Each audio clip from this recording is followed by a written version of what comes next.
If you're a product marketer, you know you need to be on Amazon and you need to do it right. In today's interview, I speak with an Amazon expert that will walk you through in simple terms how to be successful on Amazon.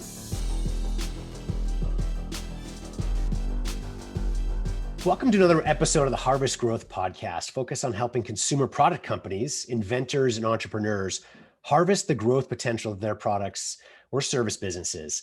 Today, I'm really excited to have with us our guest and good friend, Tim Leary. Tim owns an agency that helps out consumer product marketers perform better on Amazon. And this is a big topic that we get questions all the time. And more often than not, what we do is I give Tim a quick call and he helps them. He helps a lot of our clients to grow quickly and profitably on Amazon. We're going to talk about how to do Amazon right, why Amazon's so important, and we'll really get into the meat of it soon in this interview. But first, I want to finish out this introduction and chat with Tim. Again, welcome to the show, Tim. Can you give us a little bit of your background? Sure. Yeah, thanks for being here. I have always been a sales and marketing person. I was classically trained in the venture capital world in Silicon Valley, and during my suit days, was active in a lot of different companies. And in 2010, we sold the last company that I was with, and I was looking around for something to do. And Amazon was starting to come on really strong, so I started on Amazon in late 2011. And with my own products, my own stores, my own heartaches, there were no tools back then. There were no mastermind groups. There was no anything. You just had to go figure it out yourself. And a bunch of us did. And it was painful, but it was also very interesting. And then that morphed into, the next 10 years of having a platform that's growing exponentially, and sellers doing really well, both on and off. And that has been my focus for the last 10 years, was e-commerce in general, specializing in Amazon. And it's such a unique skill set or technology, really. As many of our listeners know, we specialize in direct response television and direct consumer sales on Facebook, Instagram, and other digital marketing means. And we dabble in Amazon. So we can give general advice, but it's so specific on really the techniques to use on Amazon. That's why we call you, Tim, frankly. Yeah, thanks. For clients, because it is so different. I'd love to talk about, before we kind of dive into some of those specifics and what they are, do you have some examples you can share of how you've been able to help both some of your own products, but also client products over the years to be successful? Sure. Success has a blueprint. And so there's a blueprint quickly that we could go over and we can expand on it, but it's not magic and it's not black hat anymore. It used to be. There used to be all the dark arts, of doing phony reviews and all that. Fortunately, Amazon has cleaned a lot of that up. But the main thing to be successful on these is that first, the category has to have some sellers. And people come to me sometimes and they say, well, I have something that's not listed on Amazon. I say, well, that's going to be hard because no one's looking for it, right? So when I look at a product or a category, I look to make sure that, there's a few sellers that are at least selling, for me, at least $10,000, a month. And, it may be lower for someone else, to make sure there's enough money in the category to where it's worth the time. And then I go and I look at what the reviews counts are, to see what the competition is. If everybody on the page has 22,000 reviews, then you getting on that page is going to be hard, no matter how much you like it. And then there's a couple other things, but the main thing at the end of it all, and this has to be checked off, is what's your differentiation, what's your hook, what's your whiz-gat, what's so good about that? And if you have all those three things together, then you have a probability for success.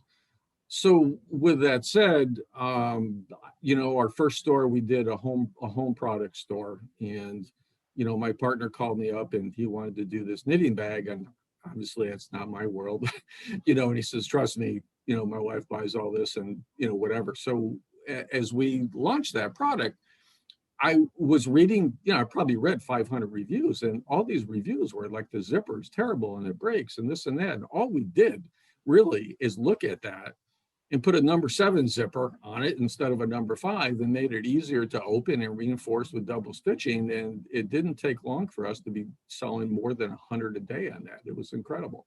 But that was not rocket science. That was listening to the customers, telling you literally in the reviews of what they wanted. Right.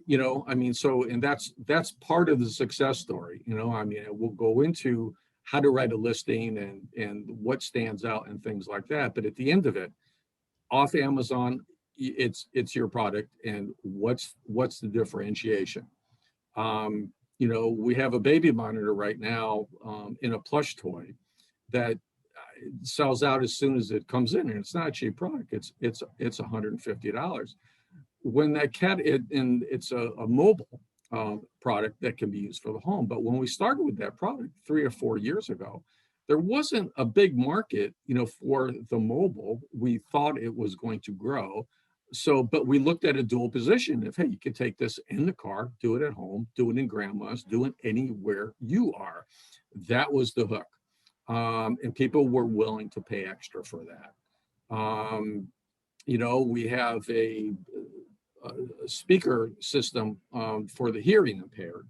And that one continues to crush it, but it's got a real pain point. It's got a real why of why you want this. And it was easy to differentiate.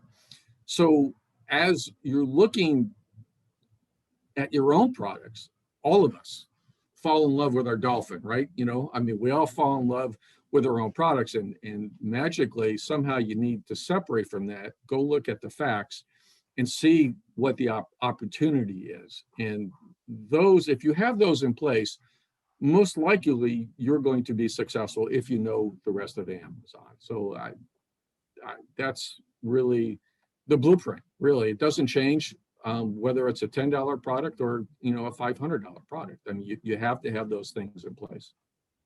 And, I get the question a lot because a lot of clients that we deal with are launching brand new product. That's what we really specialize in is product launches and working with inventors. Mm-hmm. And so the question they ask is, so I get Amazon for if I'm developing, the next, an accessory that already exists, like phone cases, right? That there's a gazillion of on Amazon or whatever. And, they get it for comparative products, but how does Amazon work is the question we get for something that's brand new, right? There's no apparent audience for it because people aren't necessarily looking for it. It's not a product that already exists. So they ask, so why do I need to think about that? If I've got my website going and I'm driving traffic there from TV or from the web, and, of course, you and I have discussed this at length and we see the benefits of Amazon, but I'd love to answer this for our audience sake of, why still is Amazon important, even if it's not in your mind, at least your primary channel for selling your product?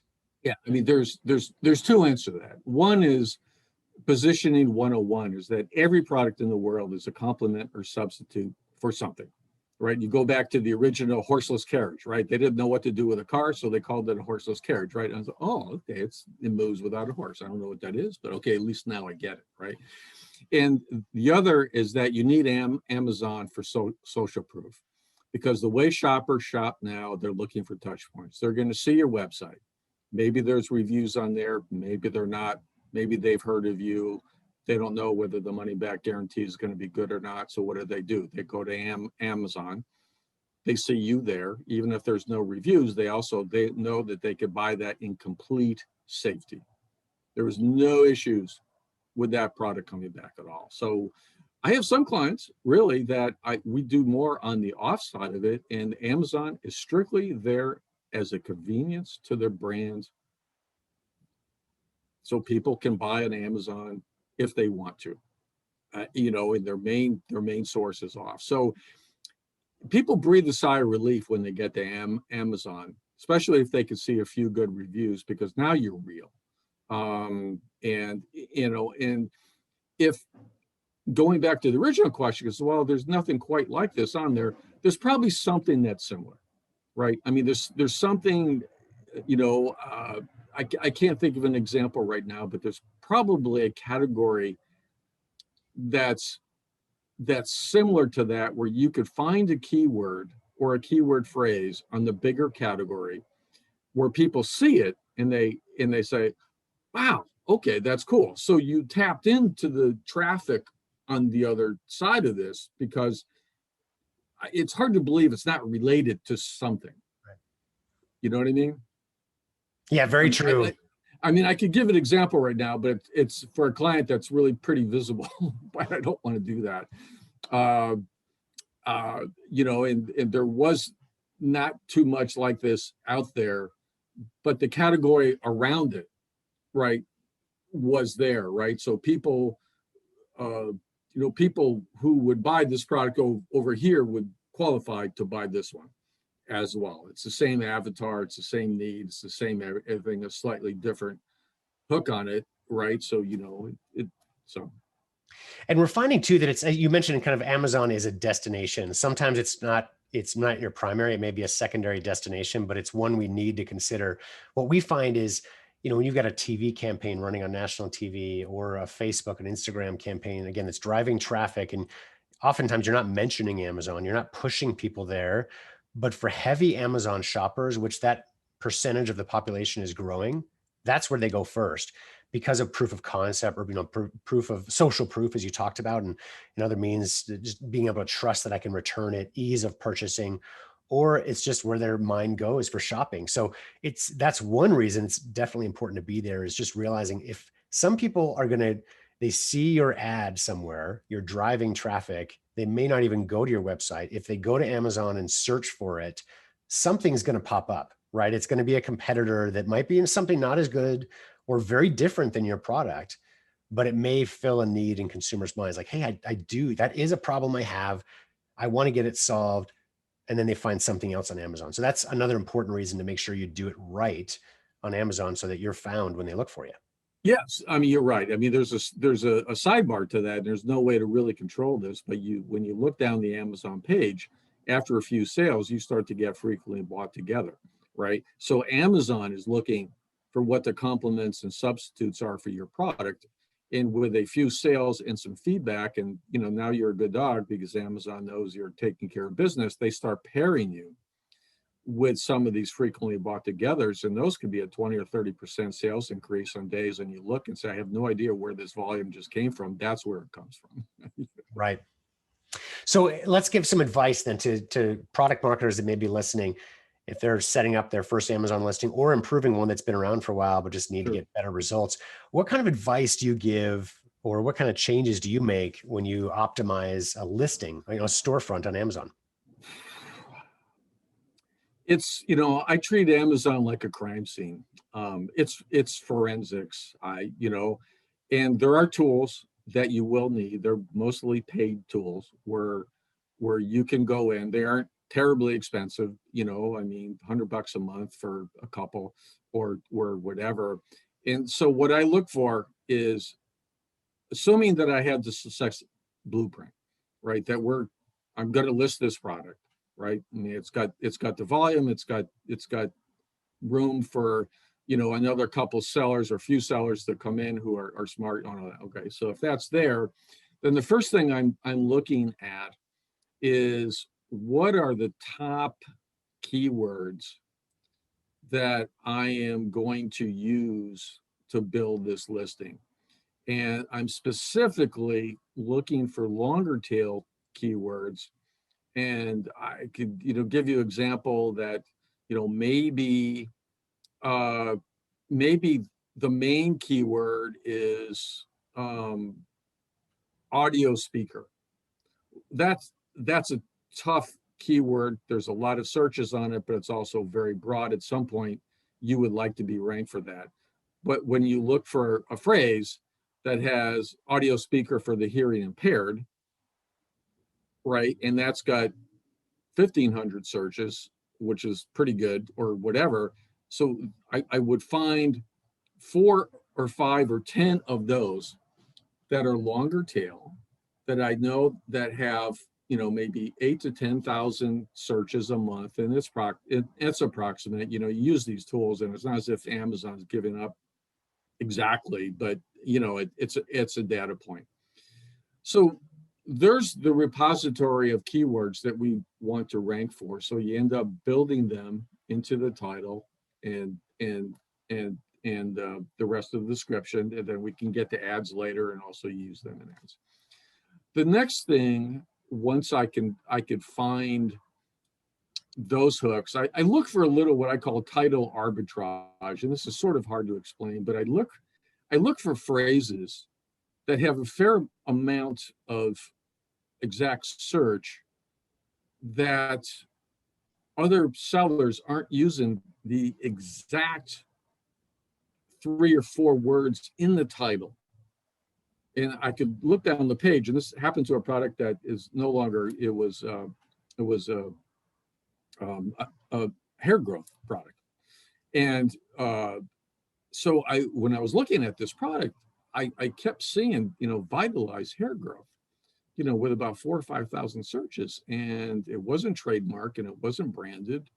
I looked on the page and there was plenty of room in the page, but where Vitalize came from, it was a shortened version of the brand Revitalize, but it wasn't trademarked.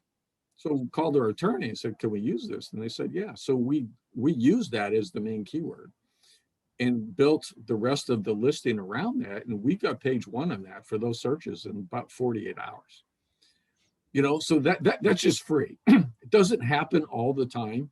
But when you're looking for something like that, those things appear. The next thing I jump to the images is probably the number 1 reason why you get a click is your main image. And it's getting harder and harder to do that. All right. The terms of service are relatively strict. You've got to have a plain white background. You can't have any text in that. You can look at examples of where even Amazon breaks it, but you got to be careful. I mean, nothing's going to happen if you go off terms of service there, other than, the picture may get deleted. But you want to think about it. You want to have the best picture that you can, right? And then you use all the pictures on the side. And in a perfect world, you have, say, 5 or now 6 bullet points that you could use. You want your main benefits to line up with those graphics. So you literally have, in a perfect world, like this graphic storyboard.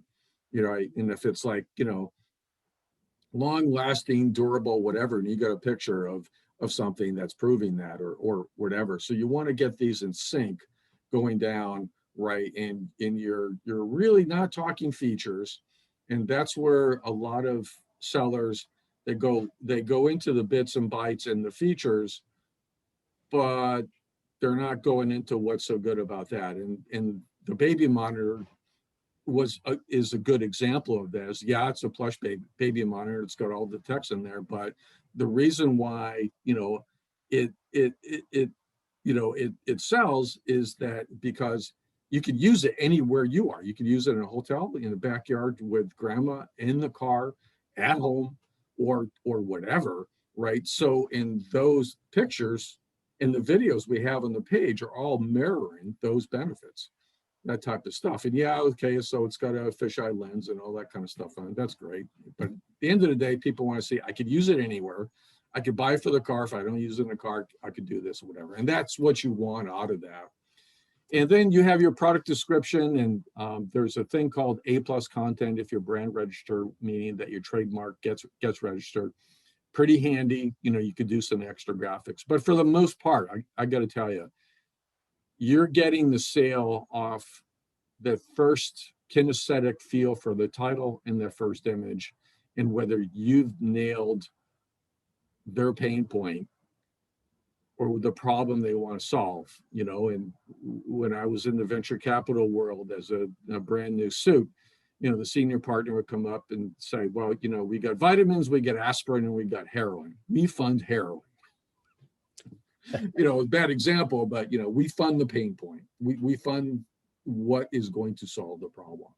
And that's what you're looking for on listing. And to do that takes some thought, because you have 200 characters, including spaces on the title. You have some restrictions on the bullets and whatever. So, you got to think about every single word that you're using and get them into the right part, especially the title, because the first 70 characters are on mobile.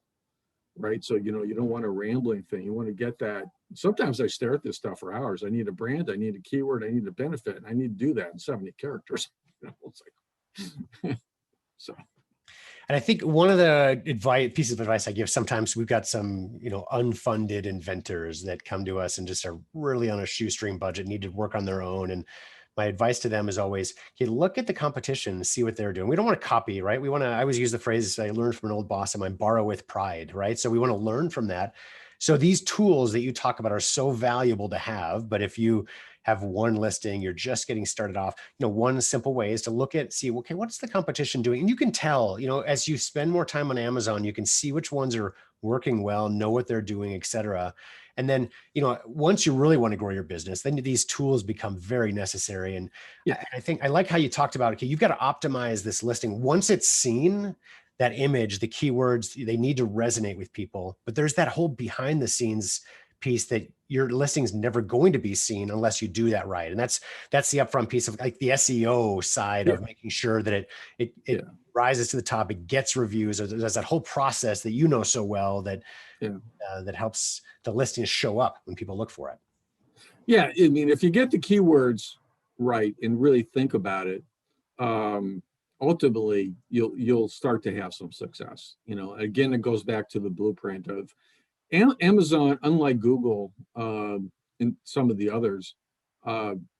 If you're selling well, it's hard to pry a competitor off that page, right? I mean, it just is. Amazon knows that they have this algorithm, and I can never explain it really, but it's a probability of success for a sale.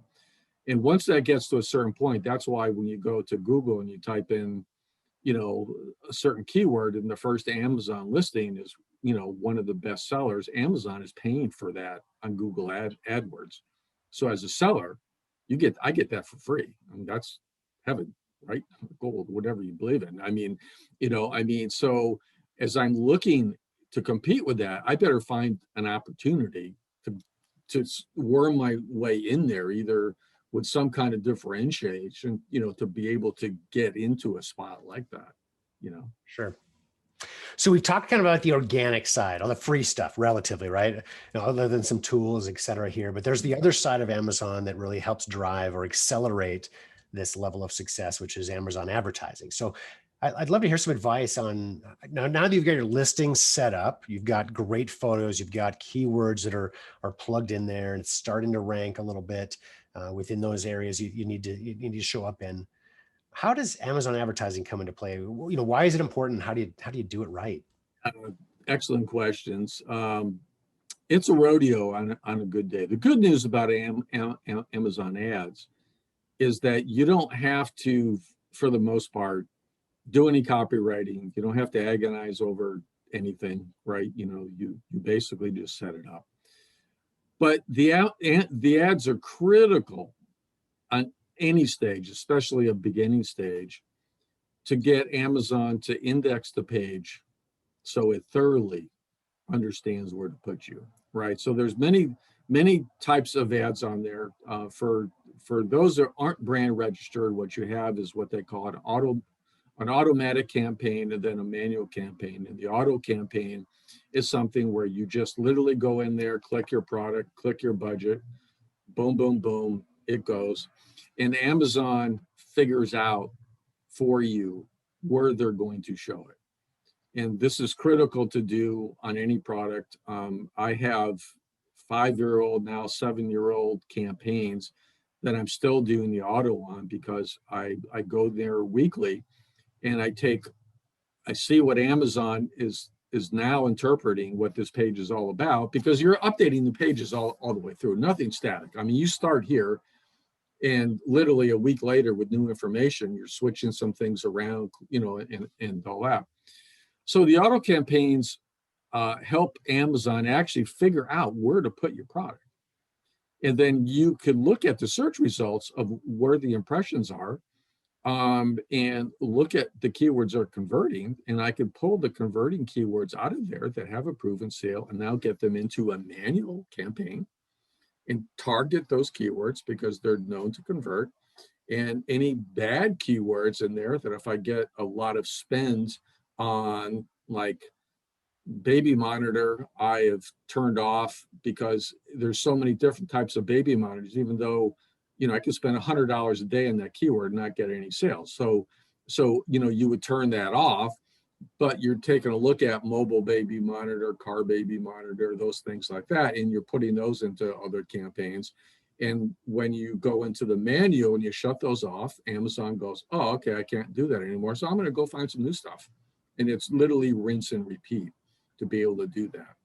And then as your listing grows and you get a few reviews and you got some decent social proof, and now you have a couple of the paid tools where you could take your product ID, your ASIN number, and plug it into one of these tools, and you could see, for the most part, where you rank organically for some of these keywords, right? So what we do is I will look at something that if we've done a good job on the listing and driving some outside traffic to it or whatever, I take a look at, who's in the, what keywords are 20 slots out,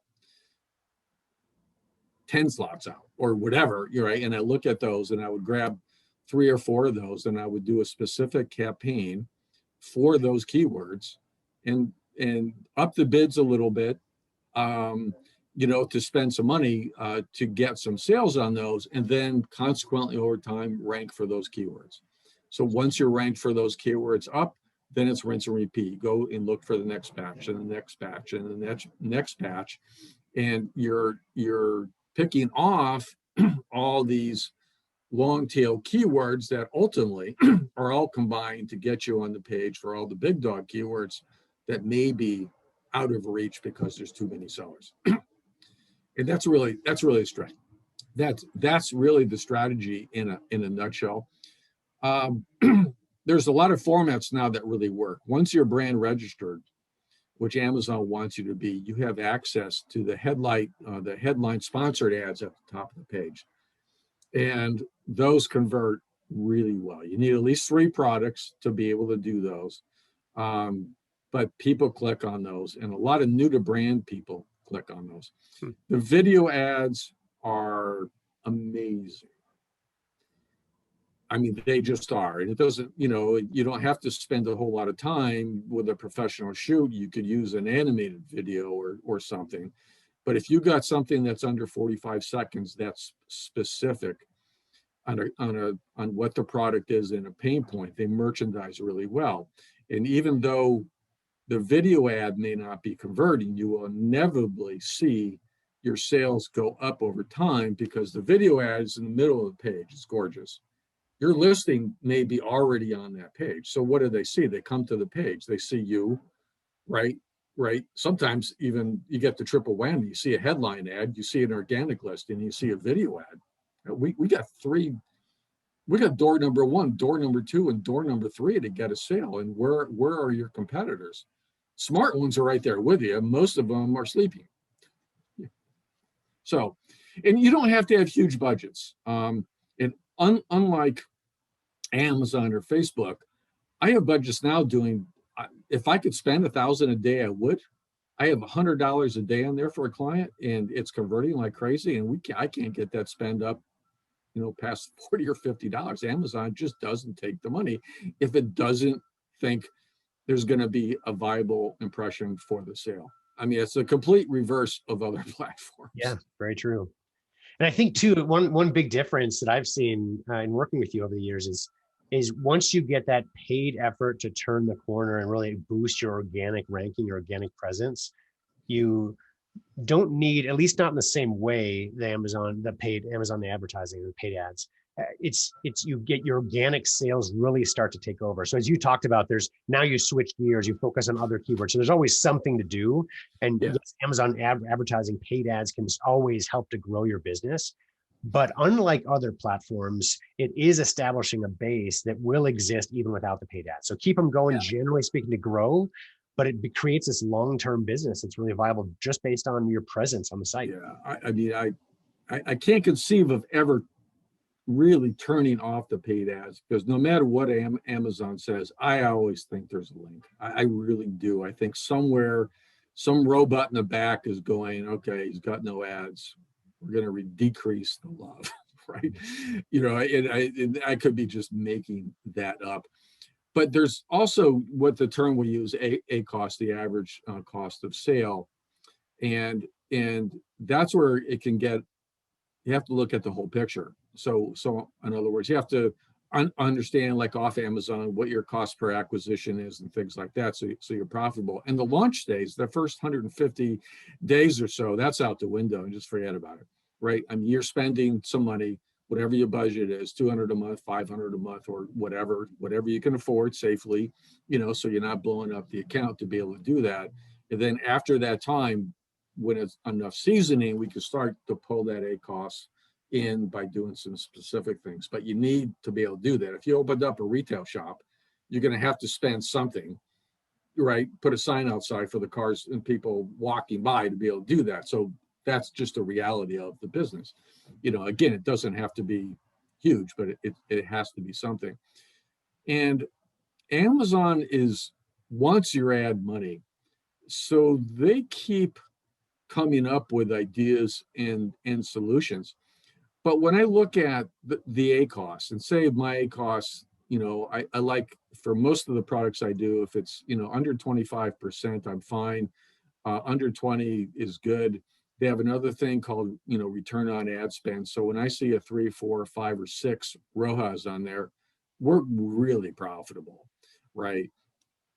And so then, even though if it creeps up a little bit, I have to take the total sales. So in other words, I may see that we only got, I'm making up numbers here, but we only got maybe 30 sales on the ad.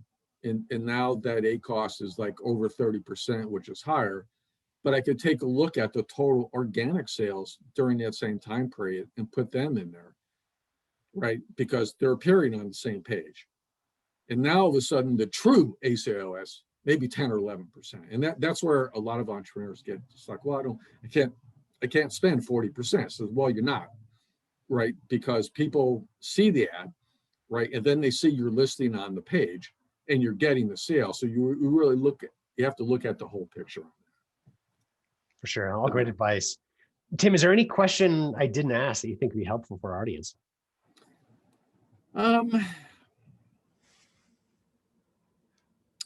I mean, I'm trying to think. I mean, Amazon is a rodeo on a good day, and it's well worth the ride. But if you've seen these commercials, where there's zombies and monsters in the back seat, and somebody hands them a Snickers bar, and all of a sudden they're back to normal. That's what Amazon is, right? So, as far as Amazon support, it can be, opening up cases and getting support is available.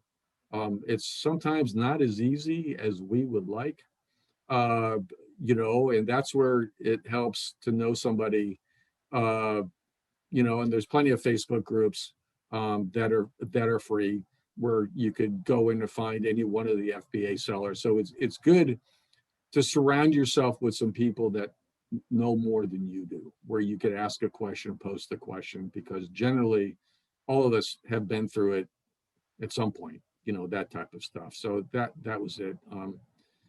And the only other comment is that when it works, and most of the time it does if you pay attention, I mean, there's nothing like waking up and getting an inventory replenish alert, right? Yeah, for sure. I mean, it's selling. And the interesting thing is when it starts selling, it gets very consistent. You mentioned earlier on, and I hear this all the time when I talk to Amazon experts or, people that are really in the business, it's always the daily sale. Like, we got to 50 sales a day or 100 sales a day. And the reason that's used is, I think, because it's not like you sell 100 units in one day and then nothing, right? Like, when you get to that level on Amazon, you've got a system that's working, and that means that's going to continue. So generally speaking, if you're selling 100 units today, you're going to sell 100 units tomorrow, and go on and on. It's a rate, right? It's a sales rate. You work to increase it and make it even better and profitable, but it is a long-term profitable solution for many businesses. Yeah, it is. And also the businesses are, for entrepreneurs out there, they're very sellable. Yeah. I mean, and the transparency, there's tools you could get for not a lot of money that, track all your statistics and profit and loss and everything, and they're indisputable, right? So when we sold our our home goods store, there was no question that the numbers were real. I mean, I could send them, we send them numbers from our Shopify site, and we had to cross-reference that with bank deposits and all that stuff to verify they're real. But you're getting something from Amazon and said, yeah, no, right. This is the sales. This is what we paid out. Here's what it is. Right. I mean, and that's a really good asset, to have. Well, this is, I think, great advice. I'm going to encourage our audience to listen to this, probably a couple times, frankly, because I think you've, in a nutshell, in 20 or 30 minutes, really described the important aspects that people need to know whether they're just starting out on Amazon or whether they've got a store they want to succeed better. And I think you've shown us a good way where, Amazon can be easy to start. To do a listing, it's relatively easy.